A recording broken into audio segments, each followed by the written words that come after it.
ప్రాణాపాయ స్థితిలో ఉన్న శౌర్య కోసం పెళ్లిపీటల మీద నుంచి వెళ్లిపోయిన రామలక్ష్మి, షాక్లో పద్మ, పార్వతి. ఇంతకు ఏం జరిగింది? అసలు ప్రాణాపాయ స్థితిలో శౌర్య ఉండడమేంటి? మరి పెళ్లిపీటల మీద నుంచి వెళ్ళిపోతుంటే రఘురాం ఆపలేదా? అసలు ఏం జరిగిందనేది వీడియోలో చూసి తెలుసుకునేద్దాం. పడమటి సంధ్యారాగం అప్కమింగ్ ఎపిసోడ్స్లో ఏం జరగబోతుందో ముందుగా తెలుసుకోవాలి అనుకుంటే వీడియోని లైక్ చేయండి, ఛానల్ని సబ్స్క్రైబ్ చేసుకోండి, పక్కనే ఉన్న బెల్ సింబల్లో ఆల్ పై క్లిక్ చేయండి. ఎలా చేయడం వల్ల అందరికంటే ముందుగా చూడవచ్చు. మొత్తం మీరు చూసుకున్నట్లయితే ఇంకా ఆది అయితే శౌర్యకు రామలక్ష్మికి పెళ్లి జరిగిపోయిందన్నట్టుగా కలగనేసరికి శౌర్య ఒక్కసారిగా కారు ఆపుతాడు. ఏమైంది శౌర్య సార్ అనగాని ఎదురుగా అటు చూడు అని చెప్పనేసరికి రౌడీలు ఉంటారు, వెనకాల ఆదిత్య వాళ్ళు ఉంటారు. అసలు వీళ్ళేంటి ఈ సమయంలో? అక్కడ రామలక్ష్మి పెళ్ళి అయిపోతుందేమో శౌర్య సార్, మనం త్వరగా వెళ్ళాలి అని చెప్పనగానే ఏం చేస్తాము, వీళ్ళు వెనక ముందు కూడా కార్లు ఎటు పోనివ్వకుండా అడ్డు పెట్టేశారు, ఏం చేయాలో అర్థం కావట్లేదు అని చెప్పనేసరికి ఇంక ఈలోపు ఆదిత్య వాళ్ళు వచ్చి ఇంకా ఆద్యని ఇటు శౌర్యని ఇద్దరిని విడదీసి ఇంకా ఆద్యని కాస్త తీసుకువెళ్ళిపోవాలని ప్రయత్నం చేస్తూ ఉంటారు. శౌర్య సార్ అంటూ ఇంకా గట్టిగా కేకలు వేస్తూ ఉంటుంది ఆద్య. వెంటనే శౌర్య ఇటు రౌడీలని వాళ్ళని అందరినీ కూడా చితక్కొట్టేస్తాడు. ఇంకా శౌర్యని ఎలా ఆపాలో అర్థం కాక వాడిని గట్టిగా పట్టుకోండి అని చెప్పనేసరికి గట్టిగా పట్టుకునేసరికి ఇంకొకడు వచ్చి తల మీద కొట్టడంతో ఒక్కసారిగా శౌర్య తల నుంచి రక్తం కారుతుంది. ఇంకా అది చూసిన ఆది అయితే శౌర్య సార్ అంటూ గట్టిగా పిలిచి పక్కనే ఉన్న కర్ర తీసుకుని అక్కడ ఉన్న వాళ్ళందరినీ కొట్టేసేసరికి అందరూ కూడా వెళ్ళిపోతారు. ఇంకా రక్తం కారుతున్న శౌర్యను కాస్త కారులో వేసుకుని ఇంకా ఆద్య నేరుగా హాస్పిటల్కి తీసుకువెళ్ళిపోతుంది. అప్పటికే చాలా బ్లడ్ లాస్ అవుతుంది. ఇంక ఏం చేయాలో అర్థం కాదు. అక్కడ చూస్తే రామలక్ష్మి పెళ్లి జరిగిపోతూ ఉంటుంది. ఏం చేయాలి అని వెంటనే సీనుకు ఫోన్ చేసేసరికి సీను ఫోన్ కాస్త బంటి దగ్గర ఉంటుంది. ఇంకా ఆద్యక్క ఫోన్ చేస్తుంది ఏంటి, అసలు ఆద్యక్క ఎక్కడికి వెళ్ళింది అనుకుంటూనే చెప్పక్క అని చెప్పాను. కానీ అర్జెంటుగా సీనుబాబుకు ఫోన్ ఇవ్వరా అని చెప్పనేసరికి సీనుబాబు పెళ్లిపీటల మీద ఉన్నాడక్క అని చెప్పాను. కానీ ముందు తీసుకెళ్ళి ఇవ్వరా అని చెప్పాను. కానీ బావా నీతో ఏదో ఆద్యక్క అర్జెంటుగా మాట్లాడాలంట అని చెప్పనేసరికి సీను కాస్త ఫోన్ తీసుకుంటాడు. వెంటనే రామలక్ష్మికి ఇవ్వు సీను అని చెప్పనేసరికి రామలక్ష్మికి ఫోన్ ఇవ్వడంతో రామలక్ష్మి, శౌర్య సార్ ఏ తప్పు చేయలేదు, అస్మిత నిజస్వరూపం బయట పెట్టడం కోసమే పెళ్లి డ్రామా ఆడారు. ఇప్పుడు శౌర్య సార్ నిన్ను పెళ్లి చేసుకోవడం కోసమే పెళ్లి మండపానికి వస్తూ ఉంటే ఆదిత్య మనుషులతో వచ్చి శౌర్య సార్ మీద నా మీద అటాక్ చేయించారు. శౌర్య సార్ ఇప్పుడు హాస్పిటల్లో ఉన్నారు, తలకు చాలా పెద్ద గాయమైంది అని చెప్పి మాట్లాడుతూ ఉండగా రామలక్ష్మి ఆలోచిస్తూ ఉండగా ఎవరు శౌర్య గురించి వచ్చి శౌర్య ఆ లోపల ఉన్న శౌర్య అనే పేషెంట్ గురించి ఉన్నది ఎవరు, మీతో డాక్టర్ మాట్లాడాలంటున్నారు అని చెప్పి మాట్లాడుతూ ఉండగానే విన్నావు కదా రామలక్ష్మి, తొందరగా రా రామలక్ష్మి, పలానా హాస్పిటల్లో ఉన్నాము, త్వరగా రా, ఇక్కడ శౌర్య సార్ పరిస్థితి చాలా దారుణంగా ఉంది, చాలా బ్లడ్ లాస్ అయింది అని చెప్పనేసరికి ఇంకా వెంటనే రామలక్ష్మి ఫోన్ పెట్టేసేసరికి ఏంట్రా ఇంకా చూస్తున్నావు, తాళి కట్టు అని చెప్పాను. కానీ వెంటనే ఇంకా తాళిని కాస్త పక్కకు లాగేసి బావా రా బావా, మనం అర్జెంటుగా హాస్పిటల్కి వెళ్ళాలి, శౌర్య సార్ ఏ తప్పు చేయలేదంట, రా బావా వెళ్దామని. కానీ అమ్మ రామలక్ష్మి ఎక్కడికి వెళ్తున్నావమ్మా అని చెప్పాను. కానీ ప్లీజ్ నాన్న నాతో పాటు మీరు కూడా రండి అని చెప్పి ఇంకా రా బావా మనం వెళ్ళాలి అనగానే పద్మ, పార్వతి పిలుస్తున్నా కానీ రామలక్ష్మి వినిపించుకోకుండా ఇంకా శ్రీను చేయి పట్టుకుని మరీ తీసుకెళ్ళిపోతుంది. పద బావా అని చెప్పనేసరికి ఇంకా ఇద్దరు కూడా హాస్పిటల్కి బయలుదేరతారు. ఇంకా వెనకాలే రఘురాం వాళ్ళు కూడా బయలుదేరతారు. ఇంకా అందరూ కూడా బయలుదేరిన తర్వాత ఇంకా రామలక్ష్మి ఇటు శ్రీను ఇద్దరు కూడా హాస్పిటల్కి వెళ్ళేసరికి వచ్చారా రండి అని చెప్పి హాస్పిటల్ లోపలికి తీసుకువెళ్ళేసరికి ఆక్సిజన్ మాస్క్ పెట్టి ఉంటుంది. అసలు ఏం జరిగింది అనగానే ఒక్కసారి ఈ వీడియో చూడు రామలక్ష్మి, నీకే అంత అర్థమవుతుంది, అస్మిత ఎంత నాటకం ఆడిందో ఒక్కసారి చూడు, శౌర్య సార్ ముందు నుంచి నేను ఏ తప్పు చేయలేదు రామలక్ష్మి అని చెప్తూనే ఉన్నారు, కానీ నువ్వు శౌర్య సార్ మాట వినిపించుకోలేదు, ఆయనకి నువ్వంటే ఎంత ఇష్టమో ఒక్కసారి ఈ వీడియో చూడు నీకే అర్థమవుతుంది అని చెప్పి ఇంకా రామలక్ష్మి చేతిలో వీడియో పెట్టేసరికి అప్పుడే రఘురాము ఇప్పుడు జానకి అందరూ కూడా వస్తారు. ఇంకా రామలక్ష్మి వెనకాల ఉంటారు.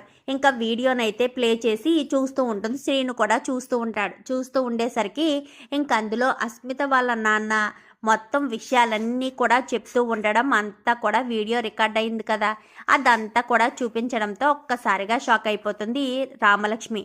ఇప్పటికైనా నమ్మేవా రామలక్ష్మి? శౌర్య సార్ ఏ తప్పు చేయలేదని, ఆయన ప్రేమ ఎలాంటి కల్మషం లేనిదని ఇప్పటికైనా తెలుసుకున్నావా? ఆయన ముందు నుంచి చెప్తూనే ఉన్నారు, ఇదంతా అస్మిత ఆడుతున్న నాటకం రామలక్ష్మి, అర్థం చేసుకొని నువ్వే మూర్ఖత్వంగా వెళ్ళి ఇంతవరకు తీసుకొచ్చావు. ఇప్పుడు శౌర్య సార్ పరిస్థితి చూసావా అని చెప్పనేసరికి అర్జెంటుగా బ్లడ్ కావాలి అని చెప్పాను, కానీ ఏ గ్రూప్ అని చెప్పనేసరికి గ్రూప్ పేరు చెప్పడంతో నేను ఇస్తాను బ్లడ్ అంటూ ఇంకా వెంటనే శ్రీని అయితే వెళ్ళి బ్లడ్ ఇస్తాడు.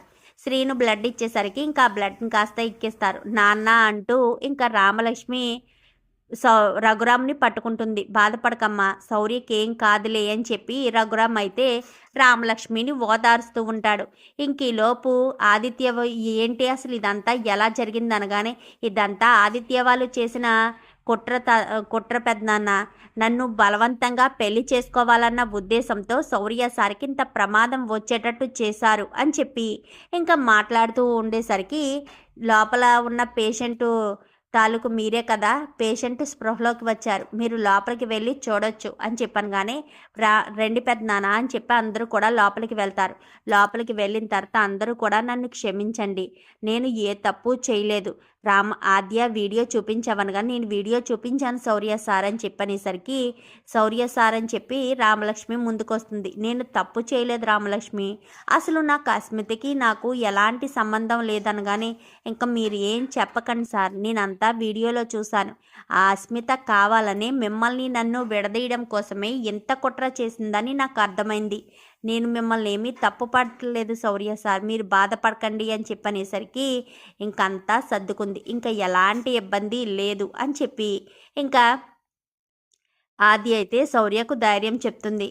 చూసావా ఆద్య, నీకు నాకు పెళ్ళి జరగాలని రాసింది కాబట్టే రామలక్ష్మి మెళ్ళలో పడాల్సిన తాళి కాస్త పడకుండా ఆగిపోయింది, లేదంటే రామలక్ష్మినే నేను పెళ్లి చేసుకునేవాడిని కదా అని చెప్పాను. కానీ మా నాన్నను చంపిన నిన్ను నేను ఎలా పెళ్లి చేసుకుంటాననుకుంటున్నావు అంటూ ఇంకా సీన్తో ఆద్య అనేసరికి, నీకెన్నిసార్లు చెప్పాలా ఆద్య, నేను మీ నాన్నని ఏమీ చేయలేదు ఆద్య, నన్ను నమ్మాద్య, నేను ఏ తప్పు చేయలేదు అని చెప్పనేసరికి, మా నాన్న ఎక్కడున్నారనేది బ్రతికి వచ్చి అప్పుడు చెప్తా, అప్పుడు నమ్ముతాను నువ్వు తప్పు చేయలేదని, లేదంటే అప్పటి వరకు మా నాన్నని చంపిన వ్యక్తిగానే నేను చూస్తాను అంటూ ఇంకా ఆద్య అయితే అక్కడి నుంచి వెళ్ళిపోతుంది.